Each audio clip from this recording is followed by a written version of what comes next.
पवन सिंह जब दूसरी बार कपिल शर्मा शो के मंच पर नजर आए तो क्या कुछ हुआ? दरअसल आज की इस वीडियो में देखते हैं। उससे पहले बता दें, पहली बार पवन सिंह आज से 3-4 साल पहले जा चुके हैं, तो ये दूसरी बार पवन सिंह का जाना होगा कपिल शर्मा शो में।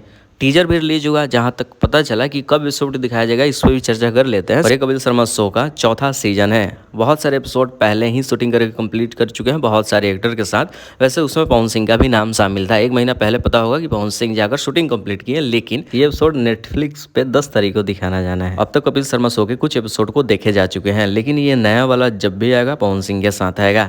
बाकी इसमें पवन सिंह के साथ दिनेश लाल यादव निरहुआ और मनोज तिवारी दिखने वाले हैं। थोड़े से मस्ती मजाकिया अंदाज में कुछ बातें भी चल रही है उसमें, जहाँ पे पवन सिंह अपने लाइफ स्टाइल और ब्लैक ड्रेस के बारे में कुछ चर्चा करते हुए नजर आ रहे हैं। तो देखते हैं क्या कुछ माहौल बनता है। बाकी आज 4 तारीख है और कल पवन सिंह का बर्थडे आने वाला है, तो अभी है अपडेट, बहुत सारा अपडेट मिलेगा।